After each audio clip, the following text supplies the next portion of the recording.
Bonjour à tous, alors j'espère que vous allez tous très très bien. Alors pour ceux qui me connaissent, c'est Tibidé et pour ceux qui ne me connaissent pas, c'est Tibidé, ça ne change pas. Alors aujourd'hui, comme vous pouvez le voir, je suis accompagnée de Mabinti qui est la fondatrice de la marque Kiki. Bonjour Mabinti, Bonjour comment TBD, tu vas? ça va et toi? Très bien. Oui. Alors présente-toi en quelques mots. Alors, je suis Kamara Mabnichi, fondatrice de la marque Kiki. Je suis mariée et j'ai 3 enfants. Trois enfants, Mm, très bien, mm. c'est beau tout ça. Ouais. Mm. Alors Mabinti, on va commencer du coup directement avec la première question et j'aimerais que tu me parles de tes produits, de ton D'accord. projet. Ok. Alors, donc, du coup, moi, je commercialise des produits naturels D'accord?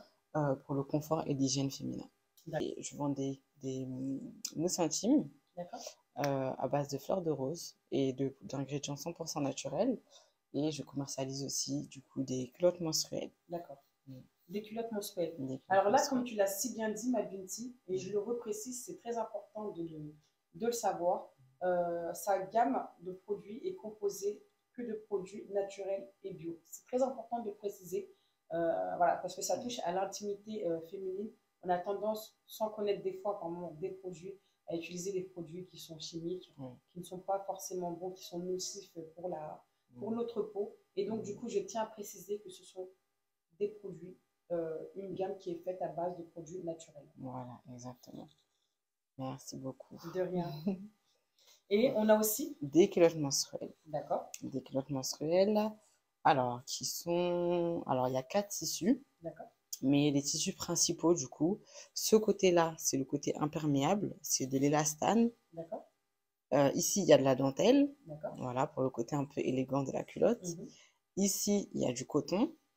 À l'intérieur, il y a du bambou d'accord, pour l'absorption, pour une meilleure absorption. Comme tu peux le voir, tu vois, la culotte, elle absorbe d'ici là, d'accord. d'ici à là, Jusque jusqu'à à l'arrêt des fesses. vraiment tout en haut, hein. Voilà, exactement. D'accord.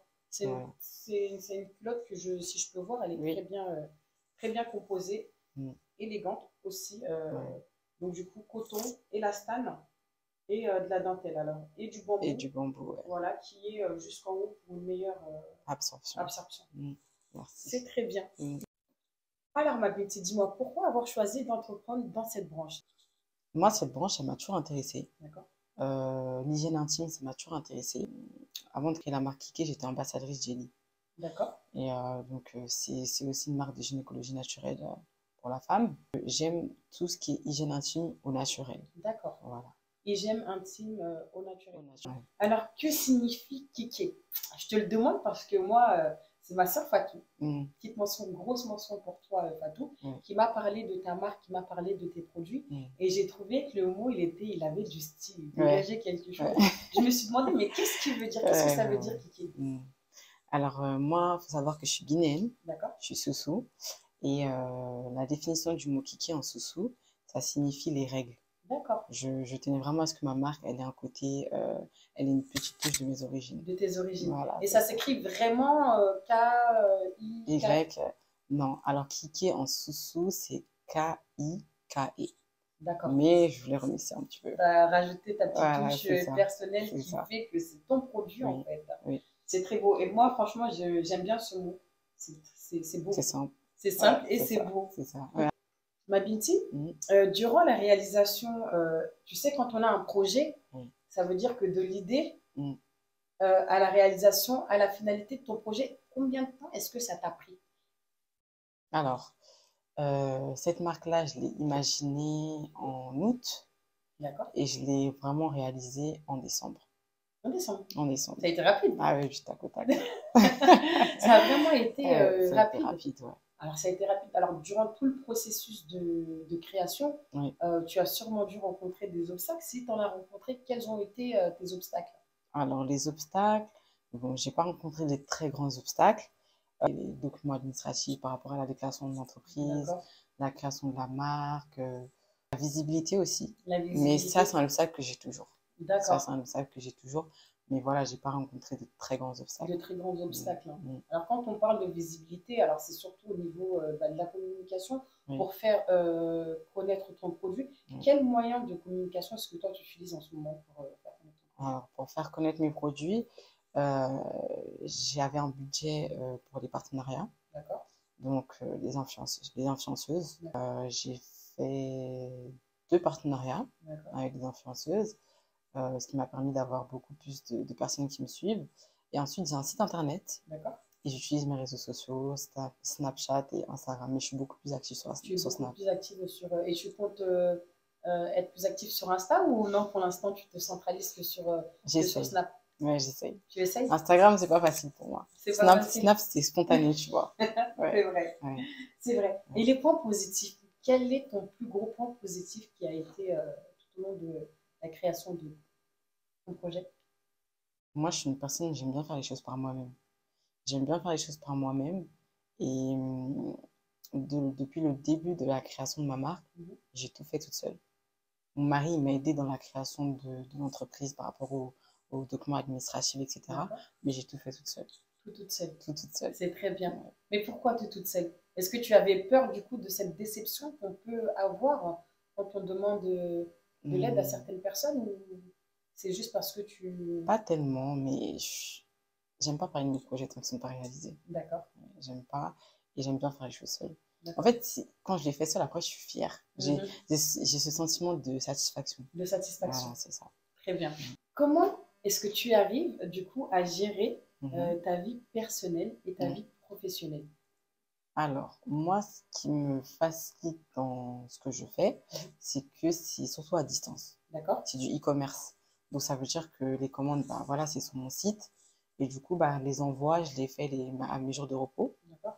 Et sinon, sur la communication, je suis active dans la semaine sur Snap. D'accord. Je fais des sondages. Et ensuite, bah, je fais des vidéos en soirée pour répondre à mes sondages. D'accord. Voilà. Très bien. Quelles ont été tes motivations?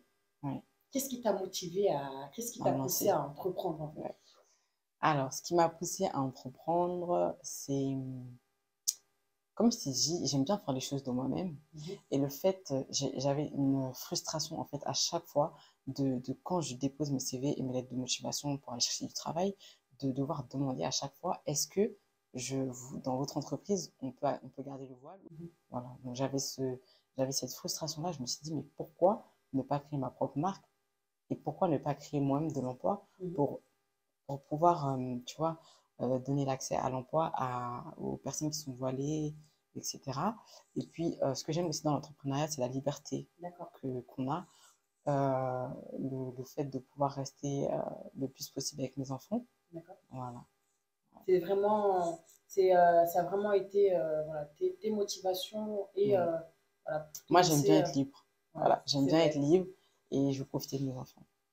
Et profiter de tes enfants. Comment est-ce que tu vois ton entreprise dans les années à venir? Mon entreprise dans les années à venir. J'aime trop poser cette question. Ouais. Moi, ma marque, je la vois internationale. Ma marque, je la vois internationale, je la vois partout. Je vois mes culottes menstruelles à Carrefour, à Auchan, dans les grandes enseignes, ainsi que mes mousses. J'ai d'autres produits qui arrivent aussi. Donc moi, je vois mes produits partout. Pas que sur mon site. Pas que sur ton site. Voilà, c'est vraiment visionnaire. Oui. Et je sais que ça va arriver. Franchement. Et moi, j'étais vraiment impatiente de te rencontrer. C'est la copine de ma petite sœur, je le redis. Quand elle m'a parlé de son projet, je me suis dit, attends, je vais aller l'interviewer. Et du coup, là, je ne regrette pas du tout parce que je vois que que tu vois loin. En tout cas, merci beaucoup pour l'invitation. Que tu es vraiment optimiste. Et ça, c'est très encourageant du coup, pour les personnes qui vont regarder cette vidéo-là. Quel message est-ce que tu veux faire passer? Le mot de la fin. Alors, moi, je conseillerais à toutes les personnes qui veulent se lancer, de se former, de ne pas écouter tout le monde. Voilà, il y a des personnes qui vont avoir des bons conseils, il y en a d'autres qui peuvent vous décourager alors que vous avez un projet qui est génial. Se former, ça permet d'avoir une crédibilité au niveau de la clientèle. Avoir des diplômes, ça permet aussi d'avoir une crédibilité au niveau de la clientèle. Se former aussi, ça permettra de ne pas faire les erreurs que certaines personnes ont fait parce qu'elles ne savaient pas certaines choses, quoi. Tes derniers mots de la fin, c'est se former. Se former, c'est important. Prendre les conseils qui sont vraiment utiles pour le bien de notre projet. Voilà. C'est ça? Voilà, parce qu'il y a des personnes qui vont voir que le projet est top et elles vont vous décourager pour ensuite, elles, prendre le projet et le faire. D'accord. D'accord. Il y a vraiment des personnes toxiques. Quand on se lance dans l'entrepreneuriat aussi, c'est bien de se mélanger avec des personnes qui nous ressemblent. Qui nous ressemblent. Voilà, donc il faut marcher avec des personnes qui sont positives et c'est bien aussi de marcher avec des personnes qui entreprennent aussi. Qui entreprennent aussi. Voilà, c'est important. Bah, c'est très bien. Mm. Voilà les derniers mots de ma Binti. Mm. On se dit à très bientôt pour un prochain numéro. À bientôt. Salut.